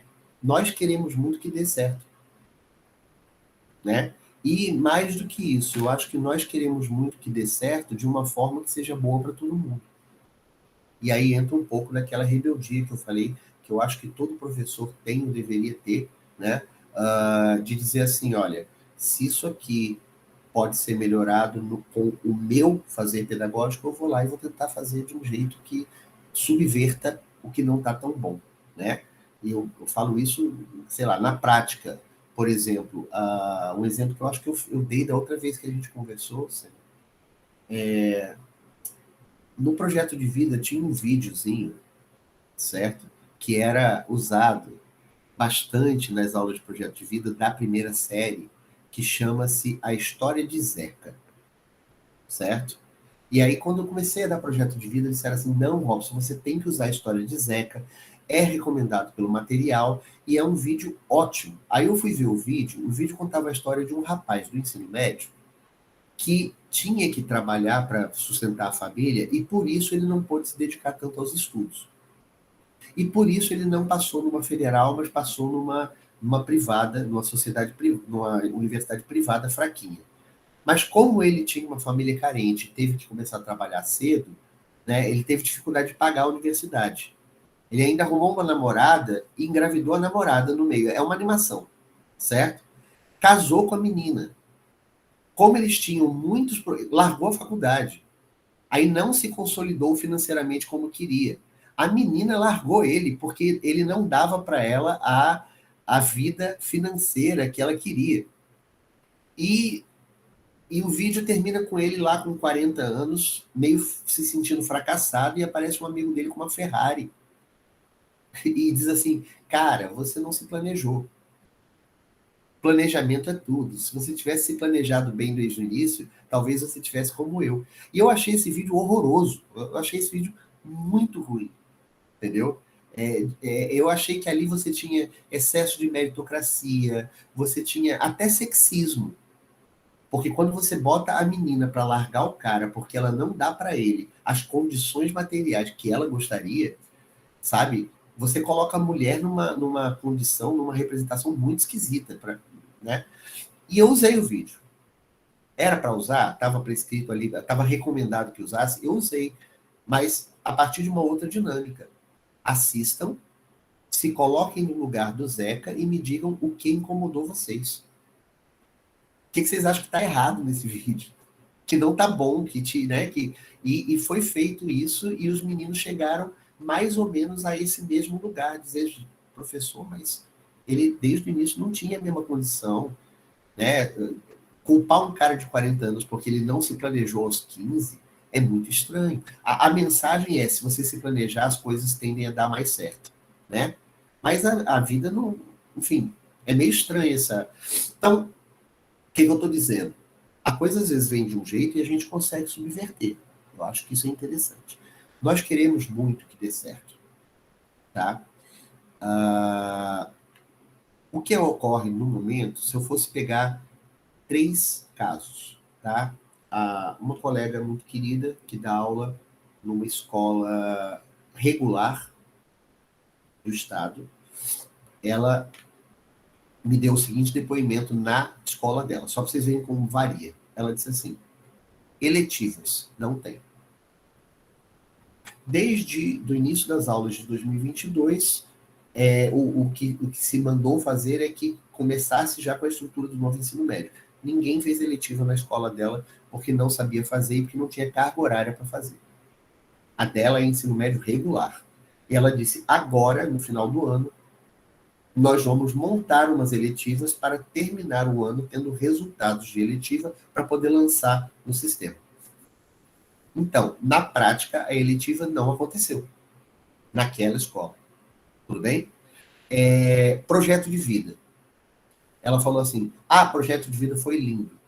Projeto de vida foi conduzido por 2 professoras de português que fizeram um trabalho literário, entregaram para os alunos alguns contos que eles tinham que ler os contos e eles tinham que reescrever os contos se colocando sua própria realidade de vida nos personagens.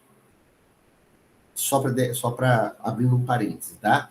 O novo ensino médio, nesse momento, só está sendo implementado nas primeiras séries, né? A partir do ano que vem, segundas séries e primeiras, no outro ano, ensino médio completo.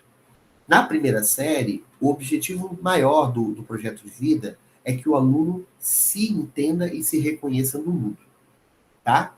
Então, minha colega falou assim: Robson, lá a gente fez esse trabalho de ler textos literários, ler contos com histórias de vida e reescrever o conto, tá? Com a história do aluno, mas seguindo ali uma estrutura narrativa parecida com a do conto que ele leu. E ela disse que foi extremamente exitoso e esses trabalhos finais estão sendo expostos na escola, entendeu? Então, ali deu certo, ou parece que foi bacana. Inclusive, ela diz que os meninos do 9º ano já estão dizendo assim: a gente vai ter projeto de vida ano que vem? Então, na escola regular, os 5 horários viram 6. Tudo bem? E o que ela falou? Isso não está sendo feito. A gente bota no sistema que tem 6 horários, mas não tem como, e não é culpa da escola. É porque o ônibus passa no 5º horário, tá? E como os alunos dependem do ônibus escolar, não tem como você implementar um 6º horário, porque na prática não foi alinhado o horário dos ônibus escolar com as escolas que estão implementando o novo ensino médio. No horário noturno, a coisa fica mais crítica. Que aí vem o depoimento de uma outra professora que dá aula lá em Pium. Ela dá aula para o novo ensino médio no noturno. Certo? Porque matutino e vespertino, as eletivas devem ser feitas em sala. São 2, na escola. E eles não estão conseguindo fazer do jeito que se prescreve, porque a eletiva ela tem que ser feita pelo aluno, ela tem que ser idealizada pelo aluno, o aluno traz os temas que ele quer trabalhar, o professor vai mediando, mas com muita autonomia para o aluno, certo?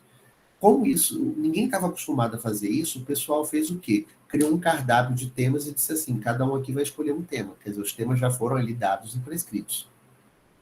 Nas escolas privadas está acontecendo exatamente isso, as eletivas elas já vêm meio prontas e grupos de alunos são sorteados para conduzir as eletivas que já estão prontas. Então, perde-se um pouco da proposta das eletivas, né? Que é o aluno trabalhar com um tema que aquele grupo escolheu, votou e escolheu. No noturno, as eletivas não podem ser feitas porque não tem estrutura para isso. Os horários do noturno são de 40 minutos, né? Não tem 6º horário que não dá também por causa do ônibus, certo?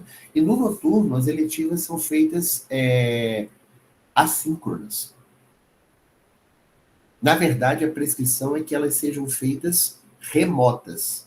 mas como também não tem tempo para juntar todo mundo e fazer remoto, né, são feitas de forma assíncrona, ou seja, como fazer assíncrona um trabalho que é essencialmente um trabalho em grupo, e um trabalho para ser depois apresentado em grupo para a comunidade escolar, né? Então, existem fatores ali detalhes da vida prática que tem inviabilizado. Ainda o melhor espaço nesse momento para implementar as coisas do ensino, do novo ensino médio, são as escolas integrais. Porque essas sim, o aluno passa a manhã e a tarde toda na escola, como é o caso do Wilton Gurgel, né? Já tem uma expertise em fazer eletiva, né? A última vez que eu fiz eletiva, eu deixei que os alunos falassem do jeito que eles quisessem os temas que eles queriam. O tema que apareceu mais recorrentemente, a gente adotou, né? E a gente fez uma eletiva onde a gente trabalharia com música, certo? Mas com músicas que trouxessem representações do racismo estrutural no Brasil. Na rodada seguinte, os alunos escolheram que músicas eles queriam trabalhar. E eles montaram um cardápio de 8 músicas, a grande maioria delas vindas do rap, tá? Aí você tinha o Emicida, você tinha o Djonga, você tinha a Bia Ferreira, certo? E começou-se a se trabalhar os conceitos do racismo estrutural em cima da música. E no dia da culminância, porque existe uma culminância, né, nas eletivas, foi montada uma sala linda, com estrofes penduradas na sala para que os alunos visitantes lessem as estrofes e quisessem saber por que estava escrito aquilo. E aí os alunos da eletiva iriam explicar, né? Toda a sala foi montada em volta da sala com recortes de jornal, com notícias sobre o racismo estrutural, né? E no final, na parede final, tinha uma frase, um verso de uma música do Emicida chamado Esmalha, que também era para provocar, que não explicava nada, que dizia só assim, ó, não falei? Tinha desse tamanho na parede assim, ó, não falei? Porque o Emicida fala assim, o abutre, como é que é? Olhei no espelho, Ícaro me encarou. Cuidado, não chega tão perto do sol. Eles não aguentam te ver livre, muito menos te ver rei. O abutre quer te ver de algema, para não dizer, ó, não falei? E aí eles puseram só esse finalzinho para o pessoal perguntar, o que é esse ó, não falei? E eles explicarem.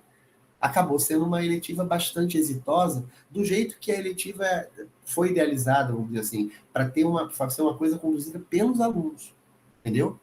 Nem sempre isso tem sido feito, tem que se conseguido fazer, mas eu volto a dizer, querendo ser mais otimista do que pessimista, eu acredito que quando nós aprendermos a trabalhar por área, tá?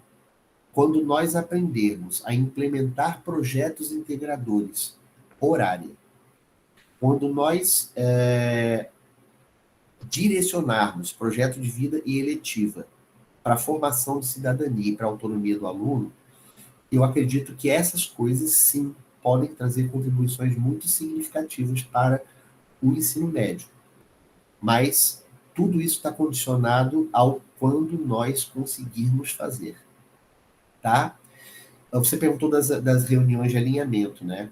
Com mais tempo, que é o que nós temos na escola integral, nós fazíamos, tem algumas coisas que a gente fazia. Primeiro, o professor elaborava um modelo de planejamento bimestral, certo?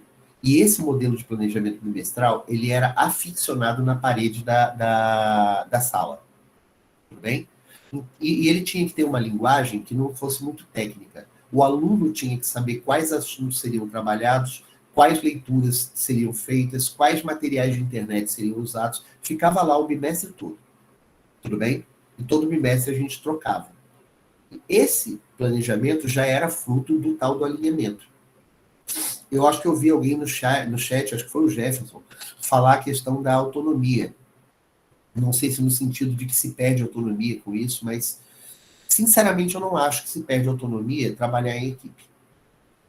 Tá? Eu tenho colegas que, quando começou a acontecer na escola, aquela vamos alinhar, Porque se você está dando esse assunto aqui no terceiro bimestre e o outro professor está dando esse assunto aqui no primeiro, e esses assuntos têm tudo a ver, vamos ver se dá para a gente passar esse assunto para o primeiro bimestre e botar eles para se falar, certo?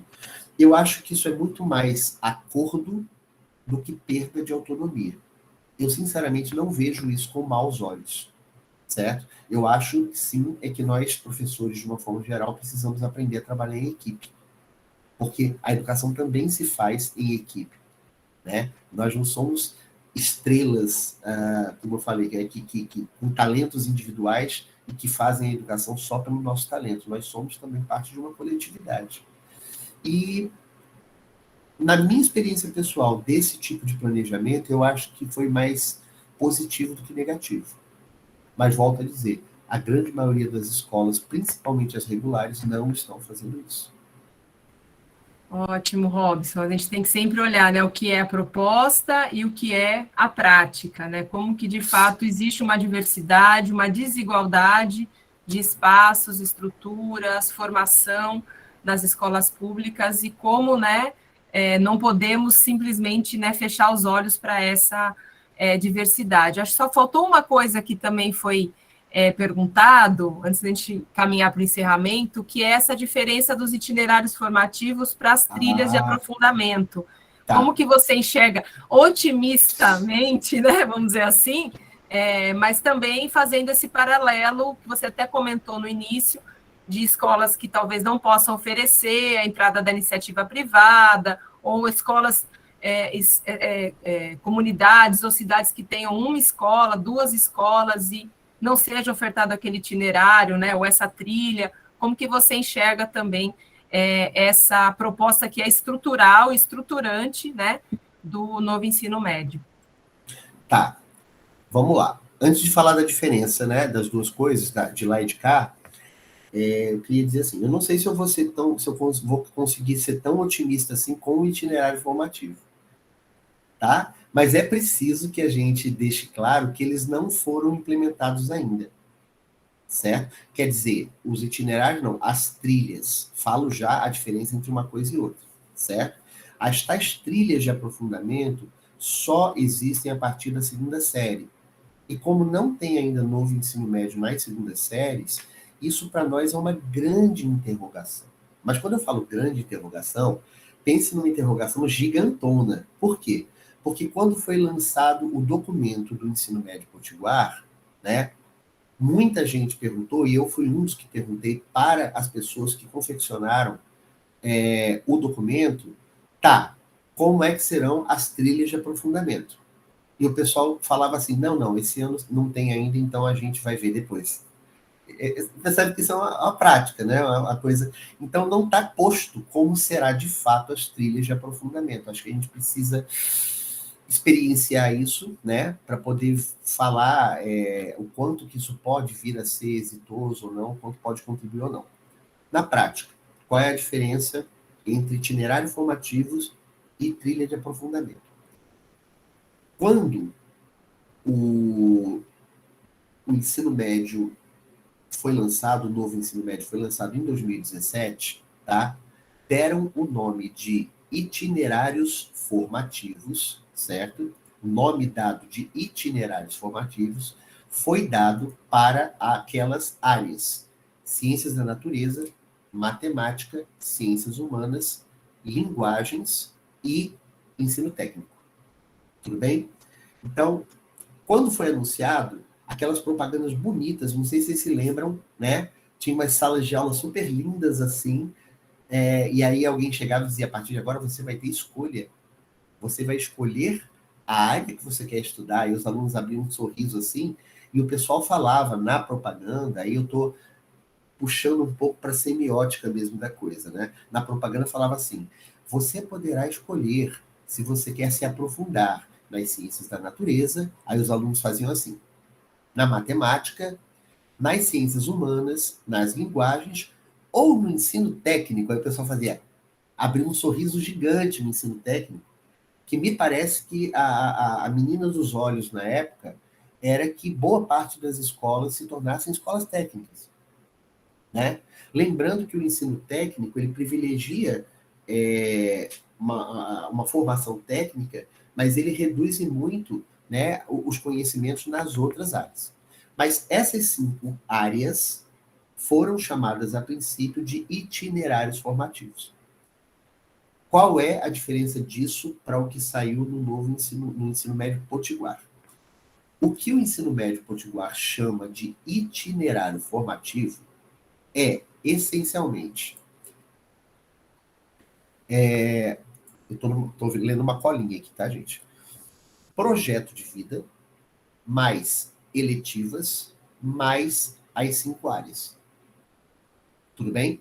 Isso recebeu no ensino médio potiguar o nome de itinerário formativo, tá? Ou seja, as disciplinas que não são do que eles chamam de currículo de formação geral básica, que apelidaram de disciplinas da BNCC, todas as que não são BNCC são, hoje, aqui no ensino médio potiguar, itinerário formativo. Ou seja, isso inclui o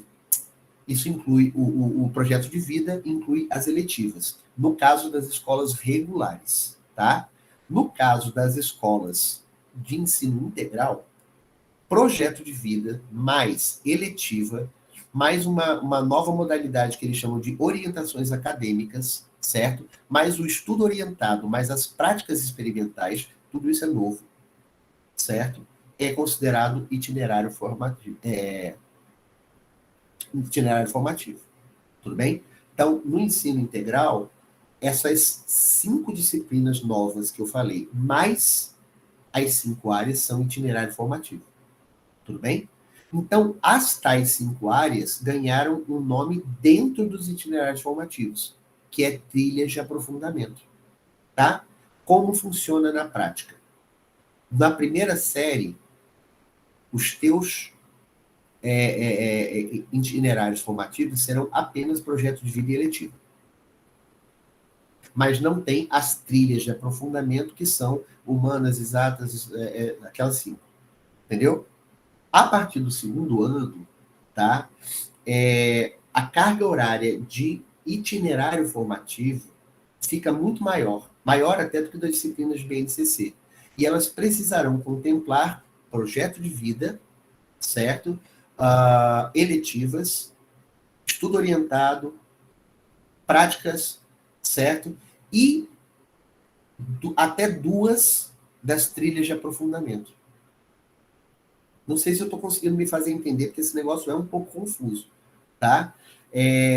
Mas, assim, o aluno poderá, segundo o documento do ensino médio potiguar, optar por cursar disciplinas, cursar 2 trilhas de aprofundamento. Ou seja, o aluno ou a aluna, ele pode chegar e dizer assim, eu quero fazer, eu me afinizo bem com humanas e ciências da natureza. Então, pronto. As trilhas de aprofundamento que ele vai fazer junto com as eletivas, junto com aquelas outras disciplinas, vai ser ciências da natureza e ciências humanas. Tudo bem? Também reza no ensino médio potiguar que o aluno, entre o segundo e o terceiro ano, pode trocar as trilhas de aprofundamento. O que permitiria que o aluno, durante seu ensino médio, fizesse até 4 trilhas. Tá? Esse ano eu fiz ciência da natureza e humanas, então no próximo eu vou fazer exatas e biológicas. Entendeu? Isso é uma coisa que veio com o ensino médio potiguar, que abre um pouco o leque daquilo que a gente considerou no início ser muito limitante. Só existe uma outra grande interrogação que eu vou deixar para vocês, né? Vou deixar para os universitários irem atrás de saber, que é o seguinte: as escolas terão necessariamente as 5 trilhas de aprofundamento? Acho que não. Mas em todos os lugares que eu fiz essa pergunta, a resposta foi: vamos ver. Certo? Então, eu sei que, pela lei, a escola tem que oferecer pelo menos 2 trilhas de aprofundamento. Isso nos causa um problema que existe desde o início da reforma. Uma escola que só tenha, por exemplo, exatas e técnico, certo? E o aluno quisesse se aprofundar em humanas, ele vai ter que fazer o quê? Mudar de escola? E aquele município que só tem uma escola? vai oferecer 5 trilhas? Essas são respostas que nós não temos ainda. E talvez nós tenhamos que esperar para o final de 2022 ou início de 2023, quando vai ser implementadas as trilhas, né, vão ser, para que a gente possa ter essa ideia, não sei. Mas eu não sei se, porque ainda bem que está gravado, porque essa explicação é confusa. Deu para entender? Né, que hoje, para nós, itinerário formativo são as 5 trilhas de aprofundamento, mais uma série de outras disciplinas, como projeto de vida e eletivas. Né? E aquelas 5 coisas que eram chamadas de itinerário formativo, pelo ensino médio potiguar, se tornaram trilhas de aprofundamento dentro dos itinerários formativos. Nossa, Robson, é uma arquitetura complexa. Eu acho que é interessante, aqui é o primeiro contato, vamos dizer assim, com quem está atuando nesse campo, né, que tem estudado, se aprofundado. Aliás, depois eu vou passar para os meninos outros vídeos, outras entrevistas, né, trabalhos que você já até fez, Robson, em relação a isso, né, de investigação, que ainda está em processo. Então, nós também, né, estamos vivenciando, e os alunos aqui, estagiários e licenciandos, que, se forem já atuar no ano que vem, talvez no ensino médio, peguem esse processo. Eu acho que é importante, como você colocou, que a gente se informe, entenda, né, para se posicionar e construir aí um senso crítico sobre isso e como atuar dentro desse contexto. Acho que hoje foi aí um momento muito, não só de respostas, mas de indagações, porque o campo da educação é assim, né? A gente sempre está investigando, questionando, repensando as nossas estratégias, e estamos num contexto de transição, né, desse novo currículo do ensino médio, e dentro de um contexto de desigualdade, né, de diferença, né, de acesso à educação, de acesso a recursos. Então, são questões que permeiam, inclusive, o nosso campo, né, de formação profissional, como, em que escola, de que maneira, né, como que as políticas lá federais se estruturam estadualmente, no estado, vão chegar nos municípios, como isso vai se tornar, de fato, uma ação educativa na escola, que recursos temos. Acho que são elementos fundamentais da nossa profissão, e que, felizmente, hoje a gente pode ter aí essa sua contribuição crítica, prática, reflexiva sobre toda essa complexidade. Então, vou aqui para o encerramento, né, dessa entrevista, e eu queria, assim, que você, nesse fechamento, falasse um pouquinho, né, dessa sua trajetória. Acho que você trouxe vários casos, experiências, né, do que foi muito satisfatório, muito desafiador, né? Como que você gostaria de fechar essa entrevista, se você gostou desse momento, e se você quer deixar também alguma mensagem, alguma dica, algum recado, né, para nós, professores, né, nós que estamos envolvidos nesse campo, e, como você bem também colocou, é um campo coletivo, né? Então, como que a gente também, de forma coletiva, podemos pensar a nossa atuação, a nossa formação, e aprendermos também uns com os outros, né? O papel também dessa entrevista tinha essa intenção, né, de valorizar as trajetórias narrativas docentes, e você, Robson, tem aí muito para nos ensinar, talvez seja convidado em outros momentos também, e que você fizesse aí uma fala final falando sobre esse processo, essa entrevista, a sua trajetória, e se tem algum assunto que você não tratou e queria colocar ou comentar para deixar aqui como mensagem para a gente. Na verdade, eu queria agradecer primeiro, tá? Queria agradecer, Sâmia, pela oportunidade da gente estar conversando sobre isso, e a todas e todos os que ficaram, né, que participaram dessa conversa. Acho que essa questão de pensar coletivamente, né, tem muitas formas de se fazer. Uma das formas é essa que nós estamos fazendo agora, né? Por isso que esses momentos, eu acredito que sejam importantes, mas eles são sempre uma pedrinha, um tijolinho, né, num muro que vai se construindo com os próximos momentos, as próximas entrevistas, os próximos professores, no projeto, né, com quem vocês têm contato. Eu acho muito importante lembrar que tudo isso, apesar da coisa ter nascido em 2017, né, e nós estarmos em 2022, e eu ter alguns cabelos brancos a mais do que eu tinha naquela época, tudo isso, tudo que nós estamos falando aqui, se refere a um processo que está no meio do caminho, ou antes do meio do caminho, se é que existe um meio do caminho. Então, por isso mesmo, a gente deixa mais perguntas do que necessariamente respostas. O que está posto, a gente narra, né? Que é o que eu tentei fazer aqui um pouco. E às vezes se posicionando. O que não está posto, a gente espera, né? A gente a gente tenta esperar para ver no que vai dar. A gente consegue ter algumas perspectivas, né? Mas não é fácil prever como é que a coisa vai, né? Historiador tem um pouco isso.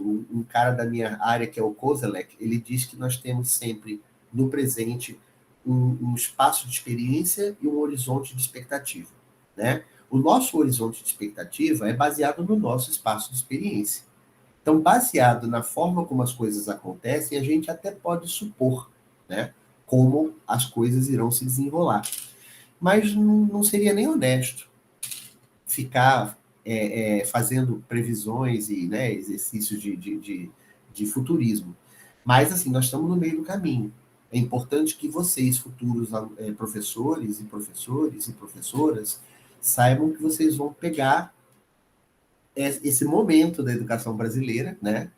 E aí o que eu queria dizer, eu já disse, vou falar de novo, tá? Você se torna muito, muito, muito mais forte como professor se você não se limitar à sua disciplina e aos conteúdos, e sim se você estiver sempre se informando, né, sobre o que está acontecendo no espaço escolar sabe, o que está sendo feito em termos de políticas públicas, em termos de ações, em termos de Estado, em termos de país. A gente está numa época estranha, né? Assim, não dá muito para saber, por exemplo, o que o MEC está fazendo. Eu dei um tilt na minha cabeça, eu sempre acompanhei muito bem os passos do MEC. Nos últimos 4 anos, eu não consigo saber direito o que o MEC está fazendo, o Ministério da Educação, em termos de ações efetivas, né? É mais fácil saber o que está acontecendo em termos de ações efetivas no Estado, tá? Mesmo a lei que nós discutimos hoje, do novo ensino médio, ela é anterior ao atual governo, né? E ela meio que cambaleou durante esse governo, porque esse governo não tem necessariamente o engajamento ideológico do governo Temer, né? Gostemos ou não desse engajamento ideológico.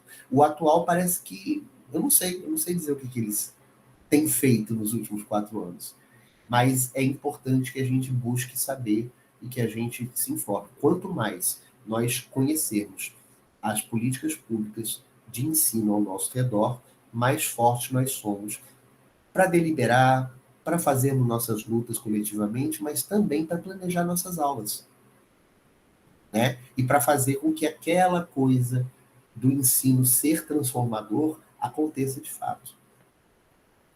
Acho que é isso.